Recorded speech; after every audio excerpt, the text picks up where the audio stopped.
We are very please to welcome mister Amit Gupta. Doctor साहब हैं जो कैंसर रिलेटेड बहुत सारी चीज़ों की जानकारी आपने हमें दी और मैं चाहूँगी कि आप हमारे दर्शकों को भी बताएं। सबसे पहले तो इसका मूल कारण जानना चाहेंगे। So thank you very much, आपने मेरे को चांस दिया, अवसर दिया ये प्लेटफॉर्म पे बोलने के लिए एंड ये लोगों तक पहुँचेगा। मैं doctor Amit Gupta, cancer surgeon. Tata में मैं 11 साल था और अब मेरे को बाहर 5 साल हो गए हैं। हमने बहुत पेशेंट देखे हैं, मतलब ना टाटा में हमारा ओपीडी हर दिन 300 का होता था। तो we use to get exposed, हम इतने लोगों को एक्सपोजर होते थे समझने के लिए कि कारण क्यों होता है। दूसरा मेरा उससे एक कनेक्शन और अच्छा यह था कि मेरी स्पिरिचुअल जर्नी भी जब भी चालू हुई। मेरे को स्पिरिचुअलिटी में भी 15 साल हो गए। तो ये दोनों रिलेशन, आध्यात्म को समझना, योगा मेडिटेशन को समझना, साइंटिफिकली मेन है कि साइंस से समझना, और पेशेंट को जो प्रॉब्लम हो रहे हैं समझना।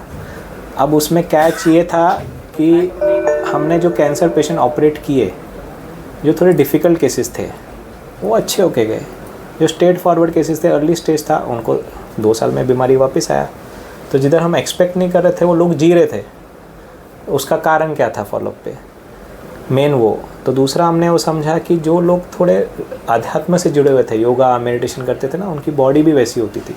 अभी जब हम खोलते हैं ना, मैं खोल के आपको बता सकता हूँ आपका बॉडी में जंक फूड है, आप क्या खाते हो, क्या करते हो। आजकल के यंग बच्चों का, अभी यंग थोड़ा कैंसर यंग एज ग्रुप में चला गया, 22 से 25। जब हम उनका सर्जरी करते हैं ना, उनका फैट एकदम मोटा फैट, ऑरेंज फैट, और आप बता सकते हो ना they are going through trauma fat. और हमने कुछ 60 ईयर्स के लोगों का भी सर्जरी किया ना, बॉडी एकदम क्लीन, जो आप योगा में बोलते हैं ना सांस अच्छे से लेना, बॉडी भी अंदर से एकदम क्लीन साफ, मतलब खोलते हैं ना तो ऐसे लगता है ना भगवान के उसमें ना गॉड के प्लेन खुल रहे होते हैं। अब ये मैं सब रिलेट करूँ ना इतने साल के एक्सपीरियंस के साथ, तो somewhere it is related to your mental process. आपके दिमाग के साथ जुड़ा हुआ है, हमारे चक्रों के साथ जुड़ा हुआ है, हमारे 7 चक्र हैं, हमारे आध्यात्म के साथ जुड़ा हुआ है। आध्यात्म मतलब आयुर्वेद।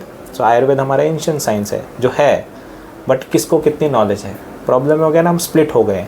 आयुर्वेद करता है, एलोपैथी करता है, होम्योपैथी करता है, योगा मेडिटेशन वाले भी योगा मेडिटेशन करते हैं। वो कभी साथ में नहीं आना चाहते। अगर हम किसी से पूछेंगे ना, हम आयुर्वेदिक लेते, तो बोलेगा नहीं मेरे को नहीं मालूम, मत लो। बट आप अगर ऐसा बोलोगे तो फिर पेशेंट को कैसे समझेगा, आपको कैसे जानकारी मिलेगी हम कनेक्टेड हैं क्या नहीं। और ये सब चीज़ें कनेक्टेड है, विद साइंस कनेक्टेड है, आपको समझा भी सकते हैं। हमारे चक्रास, एवरीथिंग, आप जो ब्रीथ करते हैं, हमारा मेंटल स्ट्रेस। आपको सबसे बड़ा इंपॉर्टेंट चीज़ है ना, हमारा चाइल्डहुड कैसा है, बचपन कैसा है ना, छोटे बच्चे। अब मैंने ये सीखा ना मेरे बच्चों से। अभी 1 साल का बच्चा है ना, उसको पूछो कि पंखा किधर है तो बताएगा ऊपर है। ना बोलना आता है ना कुछ आता, तुम्हें ये भी नहीं मालूम वो समझ रहा है, बट वो एक्शन से बताता है। तो सोचो हमारे ब्रेन के सेल्स कितने ट्रेंड हैं। और विद जेनेटिक, मतलब ना अभी हम बच्चे थे और आज के बच्चे हैं, मतलब हमारे ट्रेनिंग के साथ वो जब पैदा होते हैं ना, हमारे जीन्स कैरी होते हैं। ये मैं आपको एलिमेंट बोल रहा हूँ कि समवेयर वो जेनेटिक पार्ट कनेक्टेड है हमारे साथ। मेरी हैबिट्स उसके हैबिट्स में जाती है। तो हम सोचते हैं जेनेटिक, ऐसा नहीं है कि जेनेटिक किधर से आ गया। मैंने जो मेरा लाइफ जिया है वो बच्चा कैरी करेगा, बच्चे ने जैसे लाइफ जिया उसका बच्चा कैरी करेगा। समवेयर मैंने अपनी 70% आदतें ख़राब की हैं और उसने 80% के, तो समवेयर 3rd-4th जनरेशन में बच्चा कैंसर के साथ ही पैदा होएगा। अब उसका रीज़न हमारे जीन्स में है किधर से। बीमारी नहीं सोचो, उसको आदतें सोचो, हम जो आदतें कर रहे हैं। तो बच्चों को देख के ना, मतलब सोचो वो इतने इंटेलिजेंट है, इमोशन समझते हैं ना। अभी वो 1-1.5-2 साल का बच्चे को मालूम है कि दादी से कैसे बात करना है, फादर से कैसे बात करना है, कौन मेरे को संभालेगा। अगर मेरी वाइफ काम पे गई है तो उसको मालूम है दादी के साथ एडजस्ट करना है, उसको मालूम है। वो ये बोलता नहीं है वो, बट अपना काम करवा के लेता है। जैसे ही मम्मा रात को आएगी उधर भाग जाएगा, फादर के पास तो आएगा ही नहीं। अब उसमें बोलोगे मैं ध्यान देता हूँ नहीं देता हूँ, it is not about that. उसका ब्रेन इतना ट्रेंड है ना, अपना काम कैसे करवा के लेना, उसका इतना ही मोटिव है। तो बच्चा जीता है ना उसके साथ। इसलिए बोलते हैं बच्चे का परवरिश आपको अपने लेवल पे अच्छा करना है, बट वो अपना ज़िंदगी निकाल सकता है। अब्दुल कलाम जब बड़ा बना ना, कुछ नहीं था उसके पास। उसके बचपन की स्टोरी पढ़ना, उसको टीबी हुआ था, पैर में प्रॉब्लम, कोई नहीं देख पाया, वो चला गया किधर। तो पढ़ते पढ़ते बाहर से देखा, एनवायरनमेंट सीखा, पढ़ने में इच्छा थी, बुकें पढ़ता था, सब कुछ देखता था, कलाम बना। अब कलाम बना तो आप देखो कलाम जी का जो उसने लिखा है लाइफ के बारे में ना, वो उसने लर्निंग कैसे लिया, खुद सीख के लिए ना। हम अपना काम कर सकते हैं, बट उसको रहा तो उसी को पकड़नी है। तो छोटे बच्चे जब इतने इंटेलिजेंट उनका ब्रेन हो सकता है, तो सोचो घर पे झगड़े देखना ना, वो स्टोर करते हैं।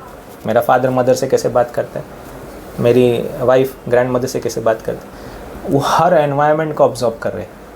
अभी ये एनवायरनमेंट को ऑब्जर्व कर रहे हैं, 5 साल बाद जब उनका फ्यूचर आता है ना, वो भी वैसे ही बिहेव करते हैं, बिकॉज वो उनके सबकॉन्शियस माइंड में, वो नहीं चाहते किसी को ऐसा बोलना, वो किसी को गलत ट्रीट नहीं करना चाहते, पर उनकी ट्रेनिंग ही वो है, वो दी गई है उनको ट्रेनिंग। अब आप उसको कैसे निकालोगे? ये मैं थोड़ा पेरेंट्स के लिए बोल रहा हूँ कि आप कुछ चेंजेस करेंगे तो इनडायरेक्टली बच्चों में चेंजेस जाएंगे। बच्चे को नहीं बोल सकते तुम चेंज करो। अगर मैं आइसक्रीम खा रहा हूँ और उसको बोला तुम नहीं खाओगे, वो सुनेगा क्या मेरा बात? सुन ही नहीं सकता। बोला आप तो खा रहे हो ना। ये होता है मोस्ट ऑफ द टाइम ना, हम जो कर रहे होते हैं वही उनको बोल रहे होते हैं मत करो। सो ये एक एलिमेंट बहुत इंपॉर्टेंट है इसमें समझने के लिए। जब बच्चा बड़ा होता है तो ये हमें समझ आ जाए, हमें उसको सपोर्ट करना है, हमें उसको चेंज नहीं करना। हमें उसको सपोर्ट करेंगे ना, उधर एक्सेप्ट कर लेगा। शायद वो एक्सेप्ट करेगा तो अपनी गलती को भी एक्सेप्ट कर लेगा। मैं उसको चेंज करने चाहूँगा ना, अगर उसको चेंज नहीं होना तो मेरे को आगे से बात ही नहीं करेगा मेरे साथ। मेरे को बात ही नहीं करनी है आपके साथ ना, क्योंकि उसको तो अपनी चीज़ें करनी है। सो आपको उसको सिस्टम को सपोर्ट करना है रेदर देन हमें किसी को चेंज करना है। तो वो हाँ बोलिए सर, आपका सिस्टम जो है वो बहुत ही यूनिक लगा हमें। जैसे कि cancer is related to a crab and crab has 8 legs, और यहाँ आपके लोगों पर भी आपने वही लिखा है। लोग कैंसर को बहुत बड़ी बीमारी समझते हैं कि बहुत कुछ किया होगा या कुछ बहुत सारी मेरे अंदर गंदगी आई होगी, इस वजह से शायद मुझे इतनी बड़ी बीमारी का सामना करना पड़ रहा है। लेकिन जो आपने यहाँ पे 8 चीज़ें लिखी हैं, ये कैसे रिलेट होती है कैंसर को? अब आप देखेंगे इसको, मैंने आपको इमोशंस जोड़े हैं उधर, जो बच्चे के मैंने थोड़ा एग्जांपल दिया।